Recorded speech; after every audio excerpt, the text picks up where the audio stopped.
Bottom and shit. I could be pushing a fucking shopping cart. It'll be the best shopping cart ever. Because I'll make sure it's the best shopping cart ever. You know what I mean? It's kind of like that. I'm like, fuck, I'm way too positive a thinker to even like trip. Badass, dude. When you need more people like you. Not really. It does fuck up sometimes. It's not all to its benefits. Sometimes I'm like, hey, you know, at least my heart's beating, you know. Yeah, that's true. It's true. But it's good to have that perspective to understand, like, you know, be grateful for, like, basic things. Of course. You know what I mean? Yeah. Because, I don't know, me personally, I get away from that sometimes. Yeah. I kind of get locked into whatever I'm working on. Oh, yeah. And I kind of lose sight of that. I kind of just and I forget sometimes, like, I'll contact people, and I don't know if it's just, like, my task-oriented kind of mindset of the military or whatever. But I forget to, like, for the salutations and stuff. Like, hey, what's up, man? How you been? Oh, yeah. I kind of just get into it. I'm like, God, man, people think... I end up with that. I think I'm on the back end. Like, one, letting people go. Letting, like... It's like, I would imagine it seems like I want to have the last word, but it's just that I don't want to stop talking. I want to just keep going. Yeah. Because in my profession, I can talk all damn day. Yeah. I'm my own boss, so right. we could just keep going and going and going. Right. The other thing is that sometimes people will be like, hey, you know, thanks a lot, you know. Right. But I don't know how to, like, really, I don't know, I guess you could say, get back to him, like, hey, no problem. You know what I mean? Like, I don't know how to, like, take the compliments sometimes, or like, hey man, you did a great job. I'm like, hey, cool. Yeah. You know, like, I'll fade out into the background. Like, I just what I do. Just kind of in the background. Yeah, I don't know how to take the compliments too well sometimes. I don't know what to say. Yeah, It's it's hard for me to take compliments as well. Maybe it's just the way we're brought up or whatever. Like, yeah, it's just kind of like I don't remember a lot of compliments when I was a kid, dude. I didn't. It was like negative reinforcement. Get it right, dude. You know, fall down and you're like, do it again. That's how you learn, man. Yeah, exactly, dude. That's what I remember. So it takes a while for me to like somebody says a compliment. Like I've actually had to like consciously be like, oh, thank you. Right. And even when I do it feels weird. Yeah. You're just like, all right. It feels kind of crunchy. So that's kind of like one of your names, right? Dr. Flo. Dr. Flo, man. Dr. Flo. Dr. Flo. That makes sense. You know, just flowing out the paint, making sure it all lays out pretty and stuff like that. I've had my bad days just like everybody else, but I try and stay consistent. It's actually quite nice when I do. When you, like, is there a time where like painting kind of gets like mundane, or is it like always like a new like it's like always just, like, something drawing, different. Like, something you love? It's always something different, dude. It's like dating a young hot chick, dude. You just want to wring her neck like most of the time, and then other times you want to like stand back and look at how pretty she is, and sometimes she's gonna make your life hell, sometimes she's gonna make your life great. Sometimes you wonder, what the hell am I doing here? But in the end, you know, it pays, it works out. It's actually better than dating a young hot chick, actually, if you think about it, because it pays the bills, and, you know, you get a lot of respect for doing it. Nice. So that's always good. So yeah, definitely, and like that's your canvas, and then when it goes out, like people compliment it. Yeah. Like, the compliments get back to you. Yeah, I like the compliments, but I like to see the finished product more than I like. Right. It doesn't really matter. Like, when I step back, I guess I'm a bit of a narcissist in that point where I step back and I look at it, I'm like, if I'm impressed with it, I don't care what anybody else says. Right. If I'm impressed with it, I know it's good work. Right. You know what I mean? And then from there, it goes out, it catches the compliments. Like I say, I don't really deal with them all that well. I'm just going, hey, cool, all right. You know? Right. Yeah. No, but at the same, but that's kind of like a positive byproduct of it. Like, you know, that's like just cherry on the top of the cake, as they say. Of course, man. I love it. I love what I do. That right there, I know I'm very fortunate to be able to love what I do, to roll with the punches. It was a lot of tears, a lot of hard work going through the years to try and figure it out. Mm-hmm. But now that I figured out, it doesn't matter if it's my competition, worst enemy. Somebody has a problem, I'm going to help them with it. Right. Because I've been down that road. And the people that helped me, like, I'll remember them for the rest of my life. Some of people, like, they made my life hell, but they helped me. Right. You know what I mean? You know, they made it like hell through the negative reinforcement. But in the end, if I'm about to make that same mistake again, I still hear their voice in my head.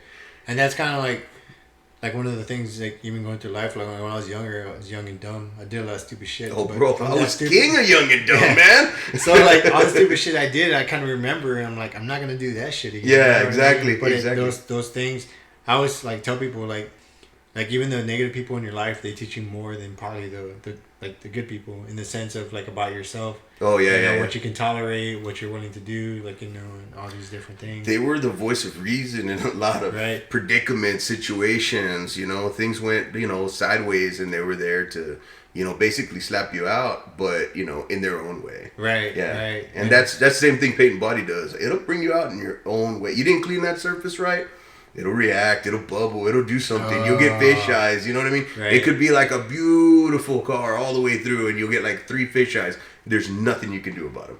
Damn. You know what I mean? Yeah. You gotta like try and like either catch them while they're there, pop them with a little bit of clear. I mean, there's just so much little things. Yeah. You know, metallic won't lay out right. So it's all about the preparation. Mm-hmm. Oh yeah, not even that. Just like the humidity could change.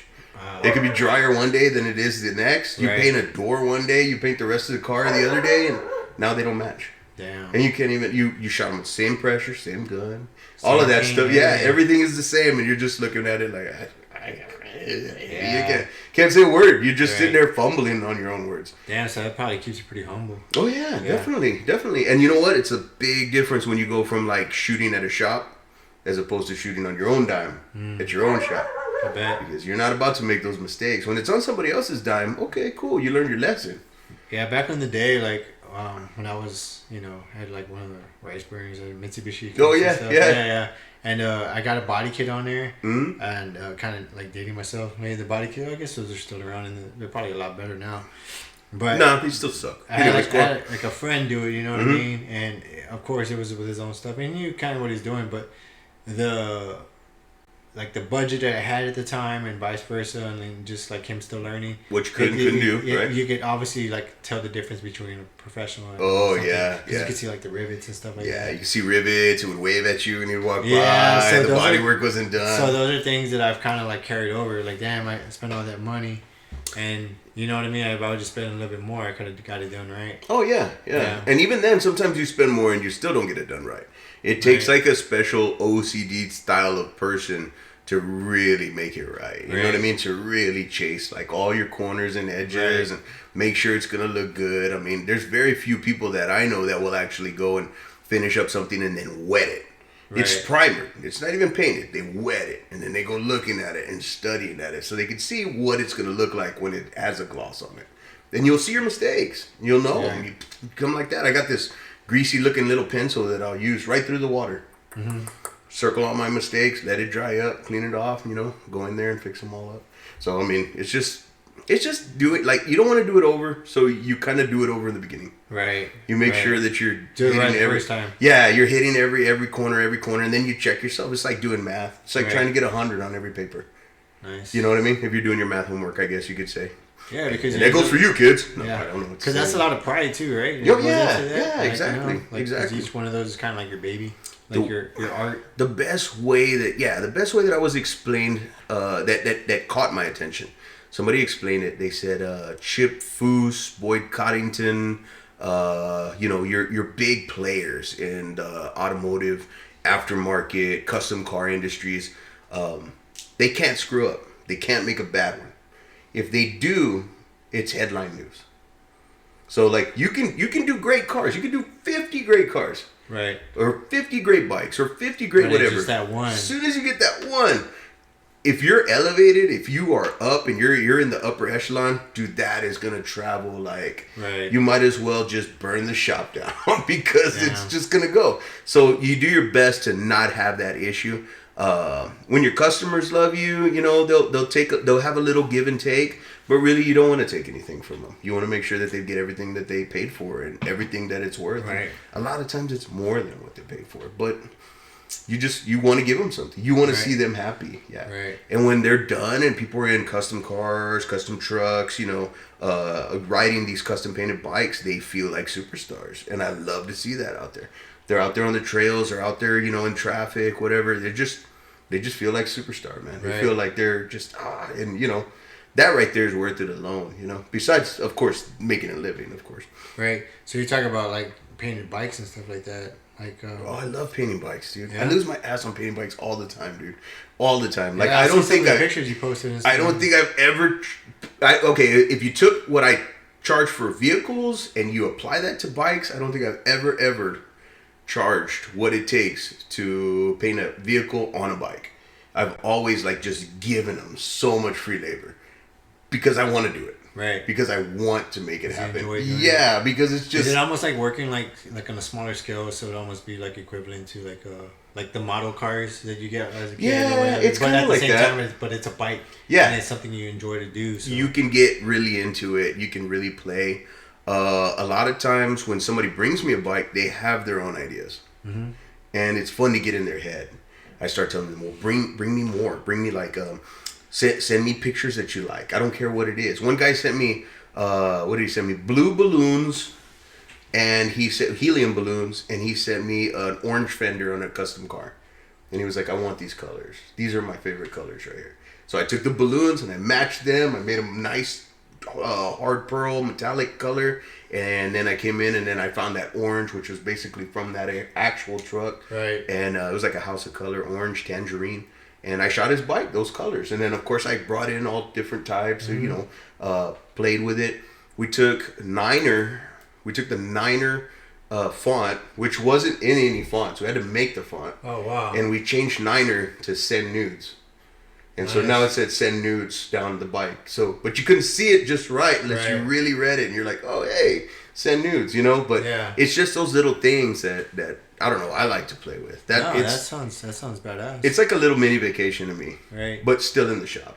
Because I get to do stuff and break out of, the norm. The norm. So, like when you get the bike, is it already stripped down? Oh, yeah. So Everybody's got to bring it stripped down, man. I don't paint them when they're together. That would be very, very hard. Yeah, because that would take more time to take everything apart. They're already hard to get, like the clear and everything wrapped around. Especially because of all where the axle goes. Oh yeah, just getting inside the frames and stuff without making like in the corners without getting a run or bunching up metallic or having issues like that. Right. Yeah, you're really like I do it and the shop is shut down. Nobody's bugging me. The headphones are in. I'm jamming, and I'm just getting in there. Right. Sometimes I'll break out airbrushes, all kinds of stuff. I'll have 2 guns with clear in them. One of them's got like a 1.0 tip or a 0.8 tip, where I can just barely get the clear in the corners, and then the other one's a hoser, So, I mean, I really do have to do a lot to get the bikes done. Like I said, a lot more than automotive, and I do lose my ass, but I like to do it. What type of bike was the hardest to work on because of all the different designs of the frame? Hands down, I'd have to say that it was Dan Carmen's V10 with the American flag. Oh yeah. Yeah, it actually had me going cross-eyed a few times because it had to wave and and of course I'm trying to make it look as lifelike as possible, which I feel like I achieved, but you had to like I didn't know you did that one. Yeah, that's badass. Yeah, it just really had like the waves went to it. You could see it was using realism as the best that I could possibly get that realism, but to paint a flag waving on a carbon frame that you have very little real estate, right? So you have to make every little bit of it count. Wow. And I felt like in the end I got it, I nailed it. But that one was actually painted in my kitchen because it was so much detail I had to do to it, right? To where it was just like I just went in there with a 36 roll paper, just rolled it out on the counters. And then put some plastic down, and I'm there airbrushing. Yeah. Because I needed the AC, I needed the stereo, I needed everybody out of my head. You know what I mean? I was like, I told wifey at the time, like, just go to your mom's, leave me alone. I gotta do this. Right. And so that's what I did, and it was awesome. It was a good experience. That one definitely was a good experience. I have one coming at me right now. It's gonna be the hardest bike that I've ever painted. Really? My own. Yeah, that was good. You beat me to that question, man. But I was going to ask you that. Like, I have. So speaking of which, do you have a custom? I've got a couple of ideas. But I'm very, very. I've got like a writer's block thing going on right now. Once I dive into it, I think that I'm gonna have to dive into it on a Friday night and just not stop till Sunday. Right. Just keep going because I know it's gonna become more and more and more. You should just go for a ride and with the idea in mind, like what you should think of, and then I think it'll come to you. Yeah. I think it's gonna come.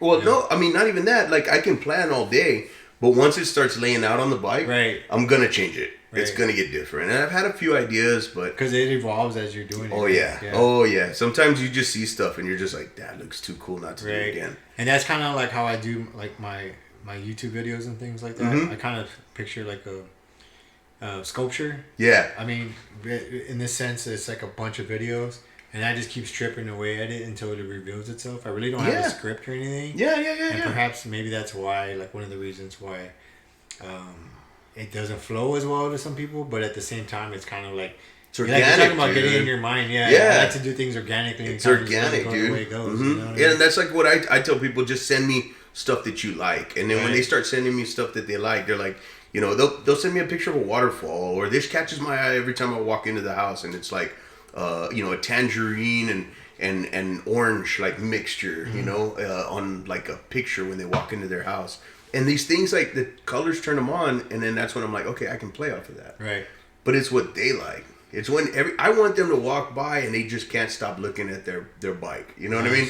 Like, every time they walk by, they're just like, I gotta look at it some more. You know? Right. They stop, they appreciate it, and then they roll on. You know? Same thing with a car. Yeah. Body lines, everything like that, crisp, clean. You know? Nice. That's what I like. That's what I really want everybody to enjoy. So the next question is, what type of bike do you ride? Oh, I ride 2 high bikes. One of them's a small, one of them's a large. I got, you know, one of them set one way, one of them set the other. They're definitely not completed the way I'd like them to. Right. It's very hard to fund 2 e-bikes. I've melted a motor on one of them already, so that should be back from Bosch soon. That's why I'm painting the large. I essentially, it's out and you just got... I essentially made the large into a long. So I took the top of the seat post, high bike, don't listen to this, and I cut it, and then I made it to where the I collar, think I remember seeing that in one of the groups. The collar, like, right above the tube, the seat tube. So I made a large into a long because I am not a tall guy. I do not ride a large bike. Right. But now it's a long, and I like it because it's heavy, it's sendy. Like, I can just send it, and it feels so secure in the air. It kind of feels like, to me, you're riding like an 80cc dirt bike sometimes, you know? Yeah. And so it feels good. I mean, I don't have any issues with it. The small was the first I got because it was on sale. It was a little too small.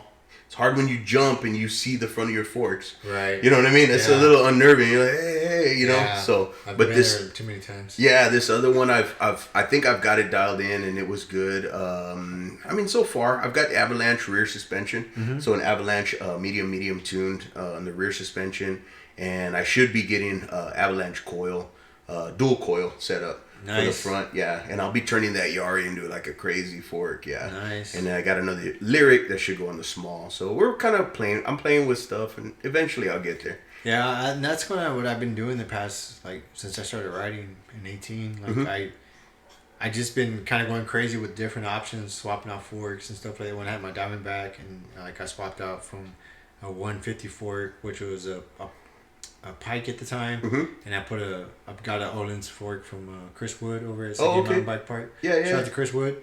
Yeah, what's up, Chris? But I got a Olin's fork off of him, and then I threw it on the Diamondback, and I raked that out to 160. So I raised it by 10 degrees, so it kind of made it enduro-ish. But 130 on the back. But then I also kind of figured out, like, a lot of things. It's kind of like trial by fire, you know. I'm doing all these things, and I learned, like, it was actually better like the way it was before, or it was better like this way. So I'm like learning all these things. Yeah. It's expensively learning. Yeah, it is. Yeah. It does take some expense. Swapping out stems and, like, you know, handlebars and stuff like that, and just trying to figure out what works for me. Oh, I know it. Yeah, I went through a lot of expense. Like, I started on a Banshee Chaparral, which was a big 45-pound 180. Damn, dude. It was a downhill / I guess it was a do everything. The best way to describe it for anybody out there that's asking or wondering what it looks like, it looked like an Ellsworth. I don't know if you've ever seen the Ellsworth. I've seen. It's got big. It almost looks like a grasshopper. It's got big rockers that stick all the way out, and then you've got, like, you know, your lowers. It's a weird looking bike, but it definitely did everything I asked of it. Even though it was 45 pounds, I didn't know. It was my first bike. Right. So I tried to keep up with every XC guy. And I tried to run down every freaking hill with anybody else. I did any downhill, whatever it was. I just felt like I could do it. Bomber 66s on the front and, like, DHX 4 in the center. Well, actually, no, it was a Fifth Element. It's old stuff. Yeah. You guys probably don't even know Fifth Element. Some of you. The movie? Yeah, it's pretty good, right? Yeah, it's pretty I don't know what that girl's name is. I forget what her name is, but if I could just find that outfit, man, I would wear it riding for all of you. Yeah, you know the little straps right there? Yeah. Little Band-Aids? Okay, we'll break out the Ace bandages. Yeah, is that what it is? Yeah, is that what she's using? I don't know, man. Mine probably wouldn't be the greatest. Wouldn't use that on your teeth when we're done. But yeah, that was my first one, and then I ended up finding a good deal on somebody that was getting married. And he was in Connecticut, and it was it was basically the first Santa Cruz with the VP technology on it. It was called the VP Free. Now, I might be wrong, but that's what I understood. So how many years does this go back, like, since you've been riding mountain bikes? Probably like 10 or 10 so. Years? Yeah, about 10 or so. Nice. Yeah, because I would say, maybe a little bit less. Probably like 8. Yeah, right about there. Right about 8. We gotta ask Jesse. The Godfather knows. The Godfather knows. Oh, shout out Jesse. Shout out Jesse out there. Yeah, he'll know. He'll tell us exactly. He's actually the one that got me tied into the community when I first started riding. Yeah, I was just like riding around, and I had just got one Norco, and I was riding around, and I ran into him and Gilbert and a few others. And they were at the amphitheater here at OCG. Oh, yeah. Yeah, and I started talking to him because, it was just like, I didn't know anybody really riding. And I got friendly, to talk, yeah, I got talking to him. He's like, hey, man, come on, join us, So I rode with them, and that's kind of how I started, like, meeting everyone, through Jesse and stuff. Nice. He's the one that gave me, Fitty Fitty. Yeah, Crash Fitty Fitty. Yeah, so. Yeah, it's going to go either way. Yeah. 50-50. Hey, shit happens. Yeah, shit does happen, man. Hey, but you know what? So just to get back to my story real quick, it's a funny story because it definitely runs that gauntlet. I bought this bike off of this guy. He was from Connecticut. I mean, he had videos and sent videos of him just sending this bike. Right. It had Fox 40s on the front. It had push tune coil back when they built. Their So Fox used to have a 40 before? Yeah, Fox always had a 40. That was like their first downhill rig, 40. Oh, okay. Well, But the shock was the main thing. It had a MX, which was a medium extra firm tune to it. So what would happen is as you would squish down past that medium, it would get into this extra firm, and it would be like molasses. It would just stick. So once you would preload that bike, it would essentially become like a lower travel dirt jumper, and it gave you so much confidence. I remember, like, anywhere I was going, it was just like you just popped it and tabled it and moved it to the side. I felt like I progressed like that. I don't know why. I wanted to get off of that and get a Banshee Legend Mark II. Mm-hmm. Race proven. They said it was like the baddest bike for downhill and free ride. And I got on that thing, and I had to switch my shocks. I still had the forks. Right. But when I did, dude, I wrecked all the time on that bike. Like, I freaking hit everything. I couldn't jump for shit. I had issues with popping it. I mean, when I went into a berm, I felt like it was digging and just doing all kinds of weird stuff. It brought me back. Because I didn't make the right choice. Right. You know what I mean? I took a regular old shock, put it on there with my spring size, and thought that DHX4 was going to do exactly what my push shock did. Right. I sold my push shock and regretted it for the rest of my life. Because I don't make those anymore. Right. And so I really did I reverted because I didn't do my homework. I didn't study. I didn't see what I was getting into. And I just pulled the trigger. I've done that way too many times. Yeah? Like, more than I like to count. Hopefully my wife ain't watching this. But, no, I've done that too many times. No, but he didn't spend nothing. He didn't spend nothing, though. Like, no money left the account. Yeah. That I just didn't, pay attention to the millimeters or something, like the stem or something like that. Or we've all bought something very minute. And then, you'd all be lying if you said you didn't buy something and it didn't work. That's probably why all those things are on the local pages. Oh, yeah, you know exactly. What I mean? Like, they're all hey, shit got that this didn't fit. and it looks all brand new. It's like, because you bought the wrong shit. Yes, exactly. We've all been there. Yeah. God, I'm embarrassed, dude. Stop showing my face. Stop showing my face. So speaking of buying the wrong shit, like building trails and stuff, I know you could build bad shit. So. Well, yeah, I mean, I can, and I started out with the rest of them. Not me. Honestly, it takes a crew. It always takes a crew. I never really saw myself as a builder in the beginning. I just wanted to get people hyped up and get them out there. And that was my main thing, was get people out there. Well, of course, if I'm going to be out there and I'm going to invite you out there, well, then I'm going to build too, Right. So that's basically what got me into it. When I first started building and playing, it was Parkwood. and it was Parkwood way back when we had like the gap jump, which was I want to say about a 25-foot gap back there. And right now, if you were to look at Parkwood and you were to see the first, after you go around the big berm and you were to see the first table, we used to actually land on where that table was. Oh. So we jumped that entire ravine. But they would get torn down. Like, I mean, I would think we probably got stuff torn down like 3 times. That still happens now. Like, I was there about 3 weeks ago. And I believe the trail gnomes, they put up some signs. Oh, yeah, I remember. And they're doing some great work. Shout out to trail gnomes, man. Yeah, shout out to you guys. You guys are definitely carrying the torch further than we have. Yeah, and so somebody, like, ripped down the signs. And, I mean, I assume it's somebody in the neighborhood, but... Oh, yeah. The neighborhood is always really, really sketchy on that. And they have every right to be. They have HOA fees that they have to meet and all of that. And, you know, especially if one of their kids goes out there and eats crap and comes back all bloody, they have to pay the hospital fees, copay, all that stuff kicks in. They're not happy people. And then some people are just assholes. Let's be honest.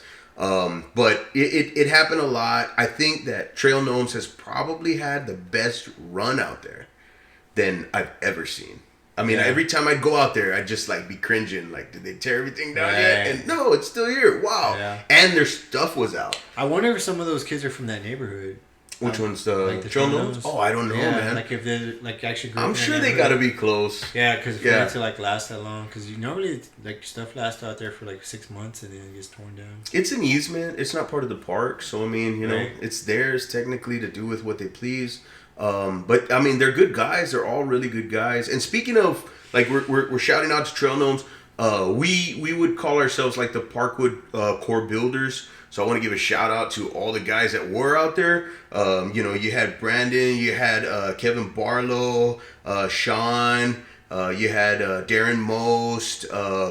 You had, let me see, I'm trying to remember everybody, but you had like a whole bunch of guys. Joe Moreno was out there. Yeah, man, we had a whole bunch of Devin, and let's see. Oh, and Kyle Kuhneman. Man, I never know if I'm pronouncing your name right. One day we're just gonna make a song out of it. Kyle Kuhneman. Yeah, he's doing some great work with the kids right now. Yeah, man. he is. You see that? So speaking of which, like I see all those kids at the race team in Durolab. Shout out to Team Durolab. Yeah, shout outs, man. He's doing great work. Really good work, coaching and like kind of just being a positive leader and stuff. Like that I've seen, like just with him interacting with the kids. You know, they obviously respect him and stuff. You want to know one thing that he told me, and I thought it was pretty awesome. He said that when you get kids together that are like, you know, they're already elite, you can already tell they progress quickly. Right. But when you put them on a team and they're all together, he says, dude, it amplifies times 10. They get so good so quick that it's just like, he goes, dude, I feel like I got the next Aaron Gwynn here. I feel like I got the next, you know what I mean? Like he's got names, he's got really good riders that have a huge future. And so long as they don't tap out, get a girlfriend. No, I'm just kidding. Get a girlfriend. Come on, guys. No, but I mean, so long as they don't tap out, that they're destined for some pretty badass riding. No, I've seen some of those kids ride, and they're definitely good senders, man. They're definitely really, really good shredders. And honestly, there's a bit of it, like, envy is not the right word. But I'm like, damn, I wish I kind of had this stuff when I was growing up. Oh, yeah. You know what I mean? Yeah, we all do, man. Yeah, but at the same time, I'm like, dude, it's badass. You know, it's badass for, like, because honestly, I mean, let's be real, like, San Antonio or, like, Texas is not necessarily known for having mountains. Right, I don't know if everybody knew that, you know. If not, the word's out. Yeah, we're no Bentonville, but at the same time, you know, it's like, it's cool to have, like, to see that skill of riders to be able to progress out of here. And, like, actually be able to compete at some of, like, you know, the bigger stages, if you will. What is that group that's responsible for that? I think it's IMBA or what? No, is it? IM something? IM International Mountain Biking Association. Yeah, something like that. Yeah, I think they're the ones that actually got it to where it was sanctioned in schools, to where you could get a credit. Right, and there are some schools here in San Antonio that actually do have mountain biking teams. Right, yeah. I don't know. Castle Hills. I don't know if they do. I have seen some people out here, and I want to say they were from UTSA has something for that as well. That'd be kind of cool, like for me to go back to school and go to UTSA and go ride for them. That'd be badass. Everybody wants to ride, dude, for credits and living, right? Who doesn't want to? No, it's just, I mean, do two things at once. You know what I mean? Funny old story, and I just thought about it just a second ago. I was in, let me see, it was Big Bear. My parents had just got divorced. I was probably like 12 or 13. And I remember going out there and the kids were going to like throw rocks in a lake. It was probably the most boring thing. I was just sitting there. I was probably like this little emo kid that just wasn't having a good time. And I remember my cool Aunt Susan, God rest her soul, she had said, she looked at me and she said, "Hey, Edward, you're not having a great time, are you?" And I said, "Nah, I mean, I'm good. You know, I was trying to play it off. I mean, I was kind of down in the dumps." And she says, "Hey, they rent bikes and you can ride down that hill, that mountain. You want to do that?" Hell yeah. And I said no. I said, I don't know why. I guess I wanted to be Debbie Downer. Yeah. But I was just like, no. And I probably would have gotten on a Schwinn, you know, with some freaking elastomer or whatever. I don't care what I got on. I could have got on a clunker. Yeah. I would have had the best time of my life. I would have been hooked immediately. Coming out of BMX, riding Diamondbacks and Haros and stuff. Dude, I would have taken to that freaking mountain like it was just my life. And that's so I should have done it. Like there's these opportunities that like come across, I mean, in your life that you like say no to, or you just kind of like feel it's not for you. Mm-hmm. And then it's like it is for you. Like, hey, that was an opportunity I missed out on. Like, exactly. Probably put you on a different path. Oh yeah. Yeah, since like 2005, my cousin's been trying to. Man. Yeah, I didn't go with the flow. Yeah, there you go. I like that. There you go. Yeah, it's like 2005. My cousin, come on, man, come mountain biking with us, dude. I'm like, I don't want to mountain bike. Right. You know what I mean? It's just one of those things until you actually get into it. Once the stars align, man, shit actually starts to go the way you want it to, and you end up there, man. Yeah. You end up there. So, and I'm glad I'm here because it's the best antidepressant. I mean, I know we're in the middle of a pandemic. Thankfully, I'm getting work and I'm working my butt off. But I want to ride more, and hopefully I see more of you guys out there because I get out there. It's not your fault. It's my fault. It's not you. It's me. It's me. It's you. It's you. It's me. It's me. It's all me. Okay. Yeah. So, yeah, that's what it is. It's my fault I haven't seen you guys out there. What else you got for me, man? What are you thinking? Nothing, man. Okay. Just, like to kind of go off based off what you said, it is a good antidepressant. Like, like, okay, so like one of the things with COVID, like it kind of like highlighted like what like the vulnerabilities are in certain people as far as like what it attacks and stuff like that. Oh yeah. But like having said that, this is even like even a better opportunity. Last year when we started this podcast, that was kind of our thing, like get out, like ride or walk, ride it down, do something to get outside because of those things. And this is all like pre COVID or whatever. But then like fast forward, it kind of highlighted all these things. But more so than that, it kind of like is like an opportunity to kind of learn like a different world, a different community, you know, be outside. And it honestly is like, if I don't know if anybody, like I'm pretty sure most of the people watching have rode bikes before as a kid. I mean, if not, like, I understand. Yeah. You know what I mean? Some of the best years of our lives and carefree parts of our lives were on bikes. Right. And you can say like, oh, I don't want to get hurt. But at the same time, like if you're not doing shit, like it's going to hurt you in a different way. Yeah. So, yeah. You'll be fine. Yeah. It's all a lot of people think they're going to get hurt out there. And yeah, you might. But you can get hurt the same way. You can get hurt coming down the stairs drunk. It's fine, you know. I mean, anything can happen, and that's just the way the world is. You can get hurt in car accidents and all that stuff. I'm not going to go through all the ways, but life's a risk, carnal. You know, I don't know what to tell you. It's just get out there, ride a bike, have fun. You know you're going to find some cool people out there. There's honestly no better people than people that are out there riding, having a good time, all with the same interests and stuff. And, you know, that brings me to, like, I mean, what... So I've been doing something off to the side. It's called what's it called again? What's it called? In the Loop. There you go. See, I was waiting for you to say it, dude. Yeah, I can hear in the headline. Yeah, it's all right, dude. It's all right, dude. We do. We're gonna check that helmet when we're done with this. Okay, make sure that crack doesn't go all the way through, because I've seen the crack. Okay, so so In the Loop is basically, like I said, everybody is on the same page. You want another one of these? Yeah, I do. All right. That'd be mine. I noticed how I had to twist your arm there. It hurt so bad. I had him by the pinky. Okay, so In the Loop is basically just me trying to raise the awareness that we're doing something. The community is doing something. Though all of us together in San Antonio, I believe, need to do something. Right. Because there was, in the past, I can already see it, like, raging that little head of its. We have all been separated for quite some time. And I'll tell you where it was. It was weird. It was stupid, super stupid weird. Okay, so the way it worked is that you had your XC riders, which were cross country. They climbed hills. They were fast. You couldn't catch them. They're quick. They dressed differently. They had, they're tight on. Yeah. They looked like a road biker and a mountain biker. You were confused. You didn't know which way they were going with it.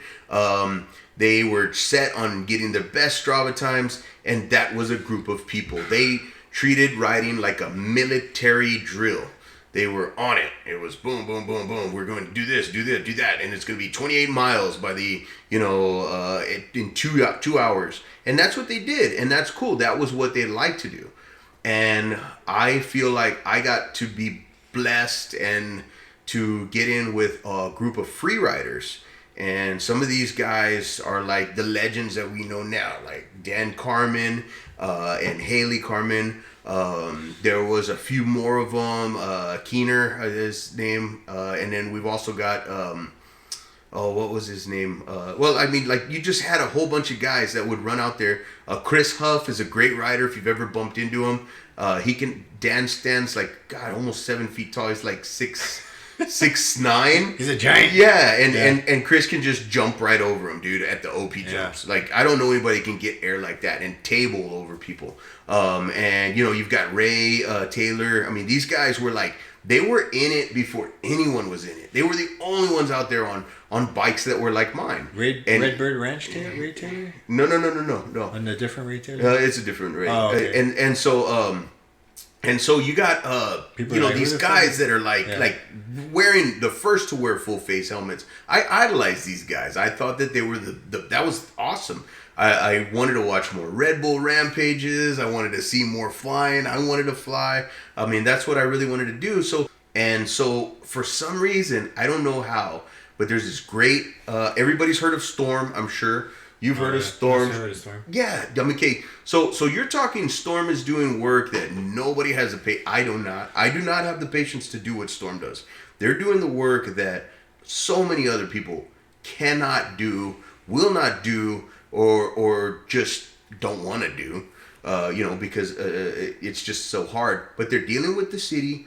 They're making sure that we have new places to dig. We have new places to ride. We have new trails. If anybody's been out there to the Mosquito, and we just rode it for the second time yesterday. Mosquito? Out at McAllister. The Mosquito Lake, the Mosquito spot right there. Oh, okay. Yeah, that thing is awesome. That's going to be really great. If you've seen it, if you're out there, there's little pink flags as you go around.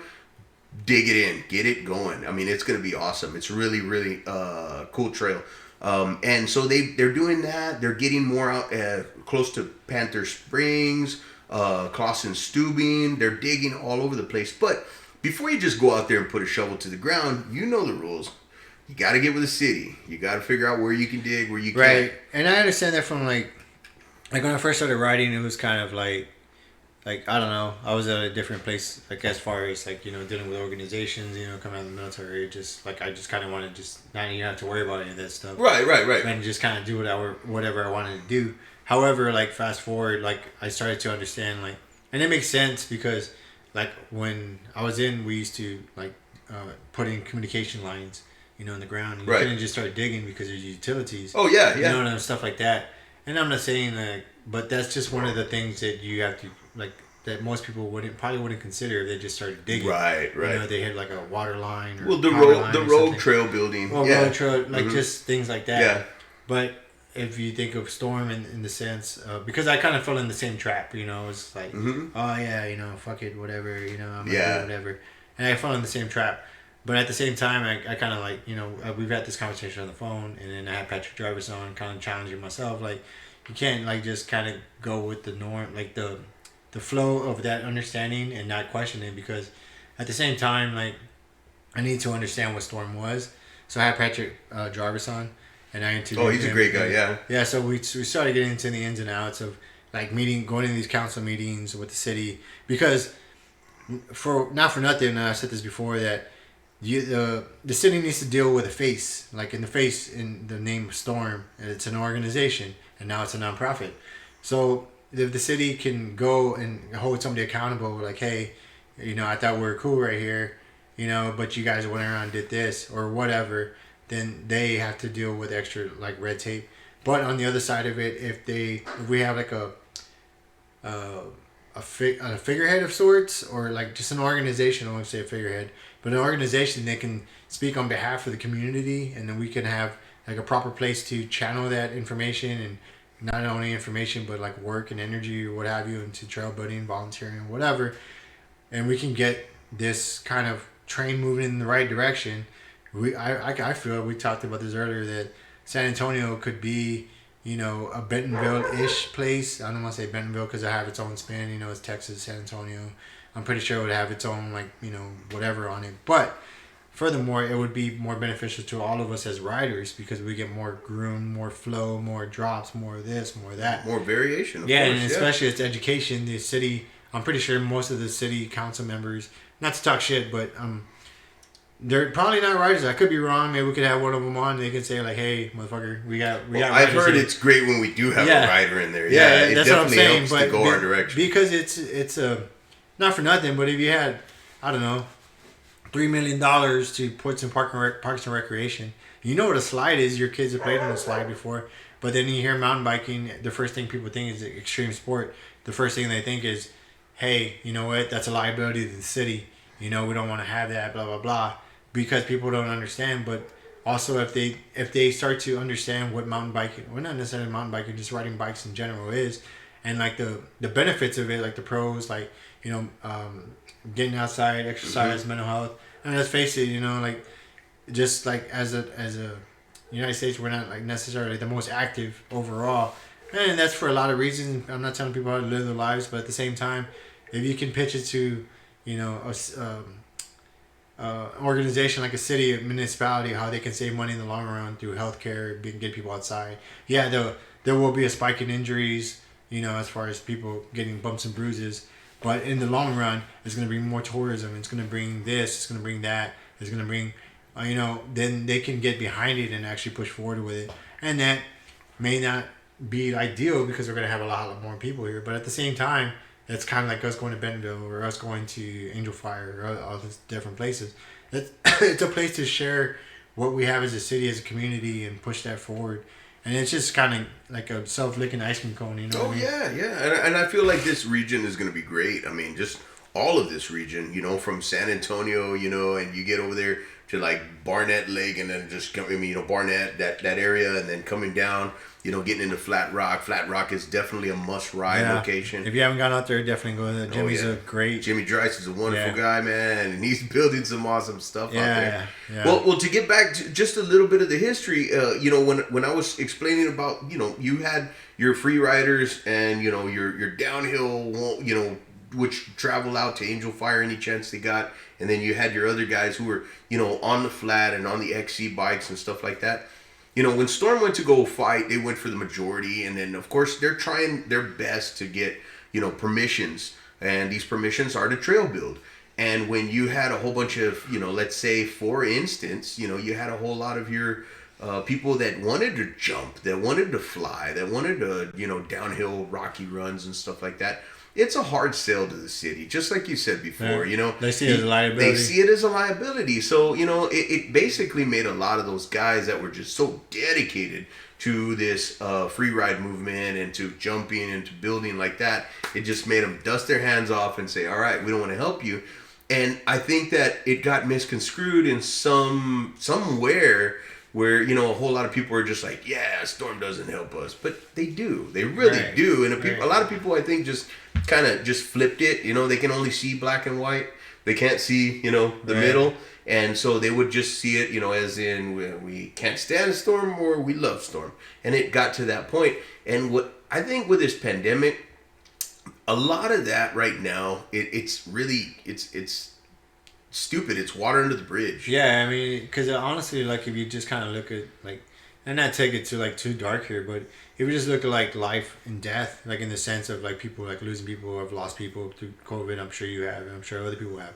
But my point is that if we're going to be, like, kind of, like, fighting for, like, something so trivial, you know what I mean? Yeah, and like, the grand scheme of things, it would actually benefit us and actually make us, like, we don't have to travel all the way to over, like, we want to hit, like, I don't know, 12-foot drop or whatever, like, here in San Antonio. That's the cool thing. Before, when the whole fighting was happening, you didn't have, the Spider Mountain. You didn't have El Patron over at Reveille, dude. Right. You couldn't haven't been there. Big stuff like that. Yeah. Now you can get in your truck or car and you can take off and you can go fly. It doesn't have to be here in San Antonio city limits. If you can't afford the gas, that's your problem. Let's build some badass, sustainable trails that are going to be there when our kids want to ride. Yeah, exactly. Go out there and play in them and have a great time. Because that's one thing that I remember a lot of Austin riders coming down as I progressed.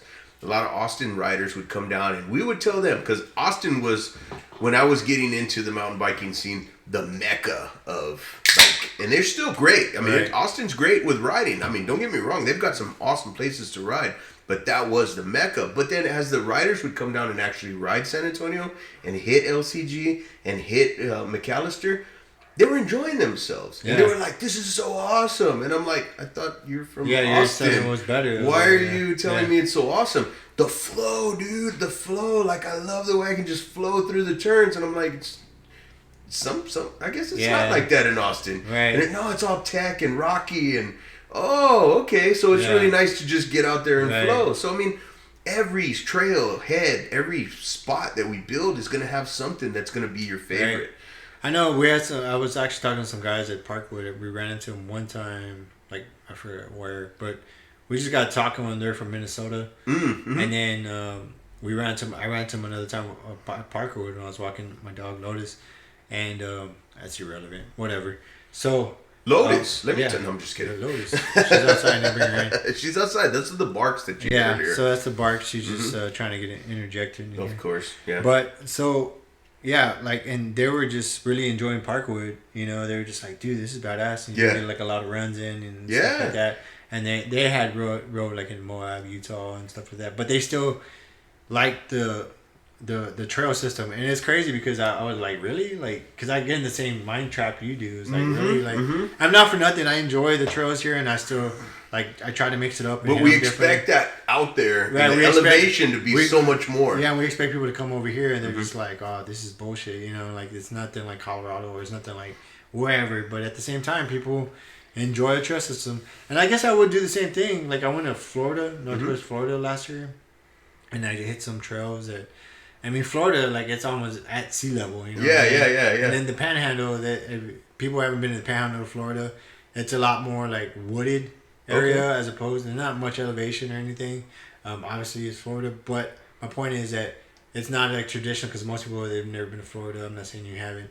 But, like, they think Miami, they think Orlando, they think... Yeah. But you don't really think, like, you know, it's kind of like, you know, lower bound. Oh, it's the same with New York. You think New York, you're like, congestion, but you have all that upstate. Yeah, exactly. Yeah, that's beautiful. Yeah, exactly. I see your point. Western New York don't even, like, recognize, like, the city. Yeah, they don't even call themselves New York anymore. Yeah, so that's my point. They want to secede. But, like, I really appreciated, like, those trails because they were different. Yeah. They were, like, it was sand, and it was, which was strange. Yeah, okay. You know, and, like, you hit pine needles, it was kind of, like, shifty, but it felt different. Okay. I was on my hardtail, so. Yeah. Like you were on the right bike for it. Yeah, obviously. I was on the right bike for it, and I did that for a couple of reasons, because I didn't want sand to get into my rear shock or anything. Oh, like yeah, that. yeah. I mean, I'm not saying it would, but I was just either way. I didn't want to worry about. No, but you're on the right bike for that. Yeah. So it was really fun. I hit some, like, drops and stuff that I saw, but my point is that, like, I'm pretty sure people in Florida are kind of like, oh, I'm sure it's not the same as over there. But my point is that a trail is a trail. Yeah, you're gonna appreciate it. Either way, you're gonna appreciate it. Yeah, it's gonna be awesome. I like the natural. I'm starting to respect more of the natural trails and stuff like that, especially after, like. Okay, so I got into trail building as a hype man, and I ended up running around in tractors, and that ruined me. Because now I feel like I don't even really want to build unless it's with a tractor. I'll go out and stomp some stuff down and, like, cut a simple trail, but, like, I'm not going hard, like, to build a berm with just hand tools unless I have, like, a skid steer, an excavator. And I only jumped into them because it was a necessity. Then I was just the hype man. I was just get everybody out and play. Yeah. And then I got into one, and I'm just like, oh my god, I am so I love doing it. No, that's what I meant. But it ruined, like, the whole hand building. Hand building. Like, like the fine tuning. Once you get into one of those machines, you're just like, it's endless. Yeah. You know what I mean? You can do whatever you want with it. You can do whatever you want, yeah. but you can screw up a lot too, because trust me, I did. You can build some stuff that's just like, this doesn't work. You know what I mean? Right. And like the whole day's shot because you didn't do it right. You know? Right. No, yeah. It definitely... You definitely run into, and then your soil is different. Oh yeah. You got to know what to stack first, right. and all of that good stuff. Water tables you run into. I did a lot of reading, and then I realized I did a lot of reading the wrong books. You know what I mean? Not books, but basically what you read on the internet. Right. I realized that. I realized that everyone thinks that they're the specific, and then I finally, or like they're the go-to guy, but really they're not. They don't know anything, or they might just know how to build in their region. And not in a different region. Right. Like I'm sure, I don't know how you would build in to keep Florida. It sustainable in Florida with sand and pine needles. Yeah, because there's got to be a different way. Yeah, because over there's like people have been like it's like sugar sand. So like, everything would just collapse like right away. Yeah, so there's got to be a way. Every time it rained, you could tell like where the water kind of just rushed everything out. Oh yeah, like see the erosion. See, there's got to be a trick, and then of course you're going out there and you're gonna build like in. What is it? Reveille Peak. I mean, that's got to be different, dude. Limestone. Yeah. I mean, there's just so much. You got to figure out what could weather the terrain, and then natural features that can't probably take out certain cactus and stuff like that. So what I'm saying is, it's trial and error. Right. For sure, it's trial and error, and it's trial and error within your region. So I don't think that anybody can just be boastful and be like, I'm the best digger ever. Oh yeah. It depends on where you're at. Right. You could be great in freaking Utah. Yeah, but then you come here and you have to account for it's going to be something different. Why are there rocks in my way? You know what I mean? I wonder if there's somebody like other than like Red Bull guys, like they take their own crew. But I wonder if there's any people that actually like go around deliberately to like learn the skills of digging in different places, like different terrains. Yeah, I'm sure there are. A trail builder. God, I want to remember his name, but I'm drawing a blank right now. There's a guy that's actually built underground cavern. Joe Prissel. Joe Prissel. He's shout out Joe. If you are watching this, man, he's dug everywhere it seems, man. And he was a pro BMX rider. He did a lot of slope style and stuff like that. Nice. And then, but yeah, he did like some indoor trails, underground caverns, stuff like that. Nice. He's built there. Underground caverns. Yeah, he did some stuff in there. I mean, he's dug all over the place. He had a big hand in Texplex and their stuff, so out there. He did a lot, man. He did a lot, and I got to learn a lot from him. Texplex closed down, right? Yeah, they don't do that anymore. I don't think that. I remember when I first started writing, I saw that on the YouTube. Yeah, on the YouTube, man. Remember on the YouTubes, on the socials, on the interwebs. Yeah, on the interwebs, right there. You still using Metacrawler or what's I'm still using AOL. You got your AOL discs? My dial-up. Yeah, man. Shit, we're old. Watch out. Macintosh. This light really makes my eyes. I feel like one of those when the girls try and look pretty. Mm-hmm. I can bring out a mirror for you, dude. No, please don't do that. I'm not gonna have any freaking. I'm not gonna have any sauce in me after that. Maybe next episode. Mm-hmm. So, but one of the things I've been waiting on is my new bike. Oh yeah. Talk to us about your new bike. Yeah, man. So okay. It's supposed to hopefully be in this week, but I ordered a Firebird. No, you didn't. Yeah. No, you didn't. Yeah. You got a Pivot Firebird coming, dude. Yeah. Not only will he climb, he'll descend, and he'll do it all badass.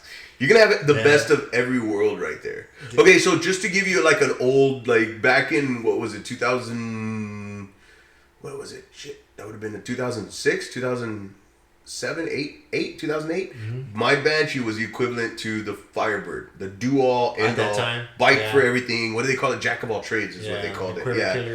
Yeah, exactly. Yeah. So the Firebird does everything. Everything you ask from. I got to ride one at Flat Rock. And it was awesome, dude. That thing will do whatever you want. Yeah. Just the pivot's just perfect, dude. I felt like I was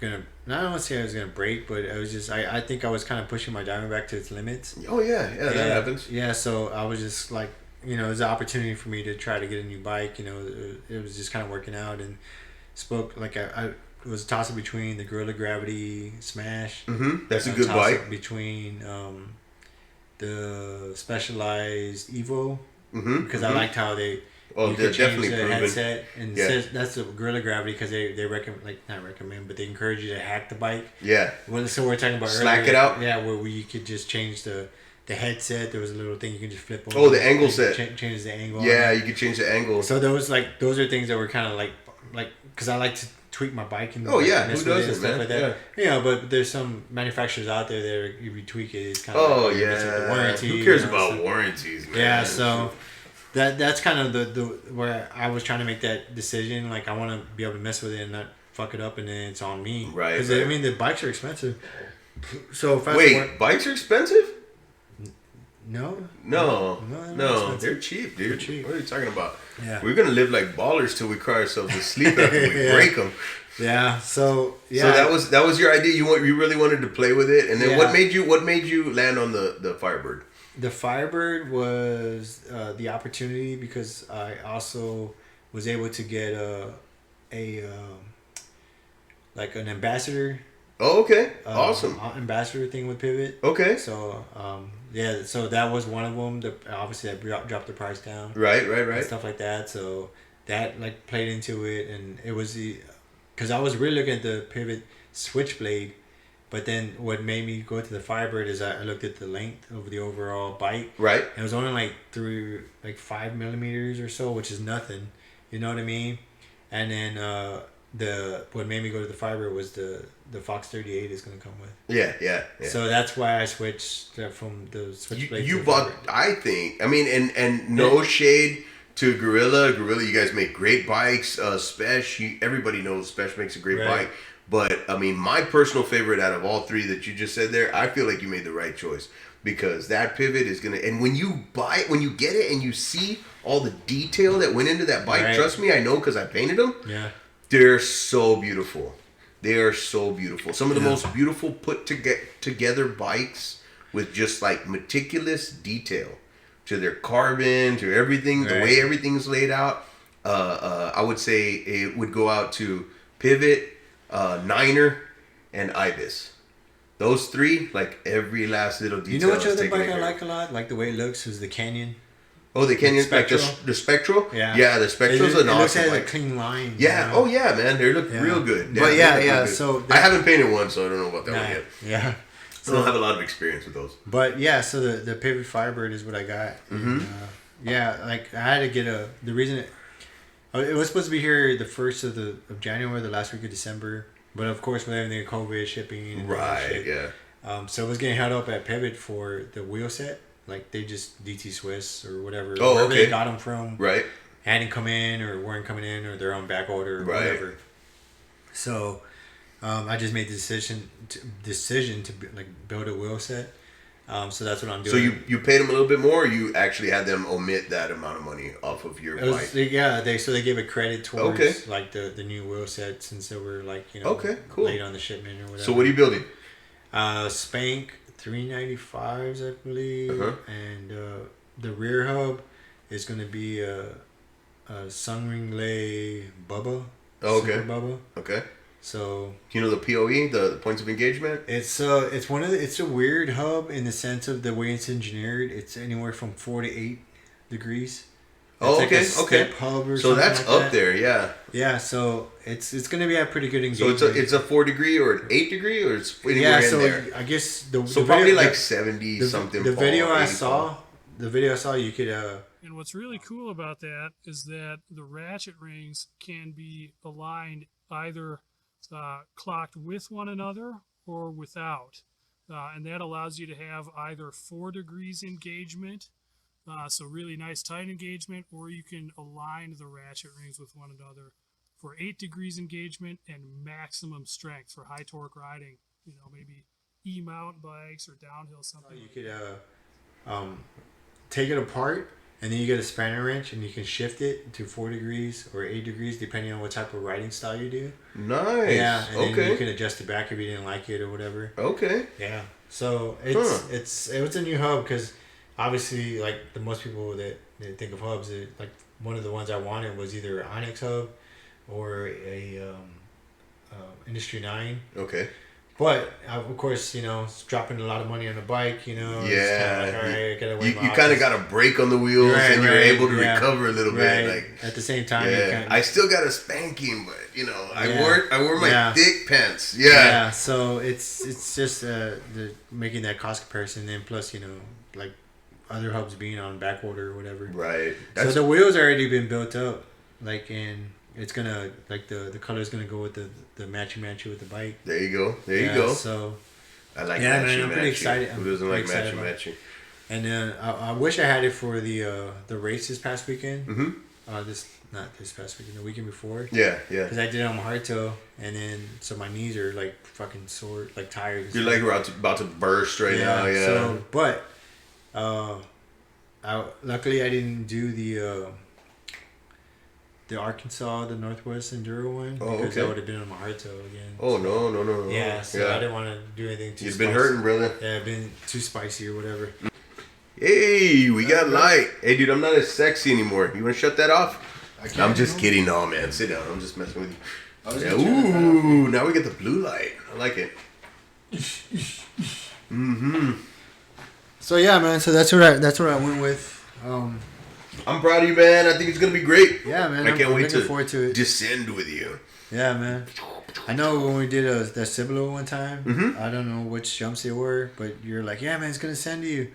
And I was like, all right. Like, and I oversent the shit right into flat. Right? Yeah. I don't know. It's kind of like Pete's Dragon, the back. I don't know if Pete's Dragon, but the humps and stuff. Dude, all it did was, it was like a spine. It was literally like a spine. And I was like, it's going to send you, dude. Like, don't. And Gilbert was right behind me. He got me on video. He just sees me like disappear. I'm like, oh shit! Yeah, it didn't matter if you wanted to jump or not. It was like a skate park. If you're going too fast, it's gonna send you. You had to work the bike, is what you needed to do. You had to nose it down and freaking pump into it and stuff like that, or you just gapped it. Yeah. I did get to the point where I gapped it. Really? Yeah, but it's like insane amount of air. Yeah, because I know they have motocross bikes out there, so they're not really encouraged. Yeah, they get called on because now they've got the park police out there. Oh, really? So they do get called on. They're not supposed to be out there anymore. Did it get turned over to the city? Or Yeah. Really? Yeah, it belongs to Shirts, the city of Shirts. Oh shit. So now it's not supposed to. You're not supposed to have any ATVs out there. So no you hear them out in the creek, but you don't hear them in that park. So anywhere there's frisbee golf around that area. So I'm sorry, guys, this is irrelevant to everybody, but we're just basically talking about the Cibolo trailhead, and hopefully we get to build some trails out there soon and get with them. So this would be like a sneak peek for anybody who's like out of town, like Oh yeah, there's so many places. You know what? Honestly, it would be best if you just like took every last spot to ride and just put them up on there. Like, hey, if you ever come into this, this you can get boom. Yeah. Shout out to top 5, and then shout out to another top 5. Right. Because really, you could go 5 and 5 for a good 4 months, 5 months, 6 months. Yeah, mm-hmm. Yeah, you really could. Yeah, definitely. It's definitely like the like we're talking about the trail gnomes and stuff like that. They're putting in some really good stuff and like some really smooth stuff. Everybody's doing. And we can kind of like link them and other like trail builders up with like Storm and like actually find like a common ground. Not necessarily a common ground. I think it's there. Everybody wants to do it. But I think it's just like a misunderstanding of like probably past experiences, And, it like, is. Fast forward, It is. Oh, dude, it's out. I'm gonna say it like this. Anybody that's watching this right now, okay? I have personally spoke to everyone. There's no beef. It's done. It's all done. Anybody that's ever had beef and essay about trail building, it's done. Everybody just wants to freaking make stuff happen. Yeah. They want to make this shit happen. They want to build the trails. They want to move on with it. And they want better places to ride, more places to teach their kids, to take their nephews, their nieces, everyone just to go play. And it's all stupid now. I mean, like you said, you didn't want to get dark, but time, we all realize it has its expiration, right? And we might as well not. And I think everybody's kind of in the same mindset as you were when you said that. And so I there's no beef. If anybody thinks there's gonna be beef with somebody else out there, dude, it's all done. Yeah. Just go out there, do what you do, give it everything you got. And I mean, if you need anything from me, I'm right here. Just let me know. You need it. I'm sure if anybody needs anything from you, just, you're just right ask there. me, Yeah. You know, like just ask me, ping me or whatever. And if I don't have the answer, I'll find it or at least put you in contact with the right person. Exactly. Yeah, and like I'm the same way. Like whenever I go out riding, and like I always just try to, like really my thing is like for myself is when every time I go out riding, I just want to be a better rider each time. You know what I mean? Yeah. Definitely. And at the same time, I can teach others as well, like from what I've like all the stupid mistakes I've done. Yeah. You know. Same here, bro. And it's kind of hey, like right here, to stupid mistakes. Stupid mistakes. Mm-hmm. But yeah, man.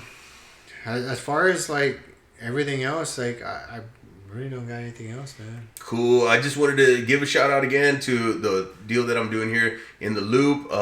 It started off as a quick, small production, and now somehow everybody seems to want to get into it and help, which is great. But it's slowed down production just a little bit. So anybody out there that's waiting for the next video, just please, I'm just letting you know that it's going to come out with a lot better, a lot more production value. But all it is snippets, and it's just me reporting the news as fast as I possibly can. And before, I sucked. I was not doing it quick enough, and now I'm working on doing it a lot quicker. So I'm actually rehearsing. I'm actually giving the best that I can so I can just go boom, boom, boom, boom, boom. This is what's happening this weekend. If you want to jump on the plans, jump on the plans. Here it is. Quick and dirty. Quick and dirty, man, because attention spans, and I am the guiltiest, are getting shorter as we go along. You know what I mean? Just I've talked about this before, but like even on YouTube, like just you can see like the analytics of like how long people watch videos. Oh, and yeah. It's 3 minutes and under. Yeah, 3 minutes. Yeah. That's what I want to try and keep it under, 3 minutes. Right. What do you want to see? My fat ass or some chick twerking, dude? Everybody's going to click on the chick twerking before me, man. So I got to make Unless it good. you're twerking, maybe. Huh? I don't know, man. I wasn't paid for that, dude.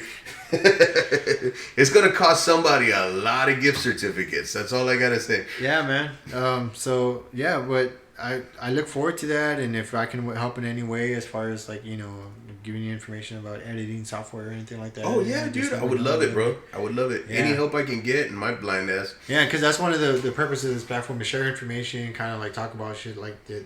I don't know, just kind of like have fun with it. You know, even if it's like real world shit, you know what I mean? Like talk about it, have a good time or whatever, and just kind of go from there. And bring it to the masses. Yeah, man, bring it to the masses, and at the same time, like your input is just equally important. So if you want to talk about a subject, or if there's something that you are afraid to talk about other people or whatever, we could talk about it on here, whether it's mountain biking or if you have a question or whatever, like as far as working on your bike, what tools you use, like torque wrenches or whatever like that. Just, you know, we'll bring it here. There's no stupid question.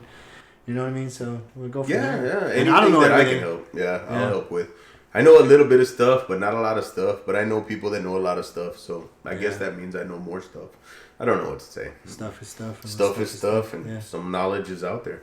But yeah, guys, man, I really appreciate you having me on, dude. Yeah, man, I appreciate you coming on, dude. Thank Hopefully you. you come on again sometime. I'm right here, man. You just let me know. My daughter has cheer practice all the time. If you need help, I'm here, dude. Yeah, in the future, like I'll definitely have a different setup and stuff like that. But I appreciate you coming Dude, by. matter of fact, I might have a compression mic for you. I gotta go in my storage and look. Okay. Like a really badass, like overhang compression mic with a little strings. I don't know what it does. Yeah. But I know that it's got a little box that it plugs into with like normal microphone stuff, and it amplifies 48 volts and puts it through the whole deal. Badass. So I'm gonna go check my storage for it. But if I got it, it's yours, bro. Cool, man. I appreciate it. If somebody hasn't stolen it, then it's yours. Hey, they've been breaking into locks with the fucking. How they like? I haven't been in my storage unit in Have years. you seen that? I haven't been home in 8 months, and I'm 90% sure I left my front door open. Oh, no, I'm just kidding. Yeah, That's from a movie. I've You see that one, right? The goods. But all right, well, join us next time. And if you have any questions as far as like, you know, like if you want to have him back on, or like whatever questions you might want to ask for him, whether it's painting or whatever like that, or bikes or trail building, what have you, just let us know in the comments, and we'll go from there. But yeah, man, appreciate your time. All right, my man. Enjoy it, and yeah, man, talk to you later. All right, brother. Hey, everybody, take it easy. Out.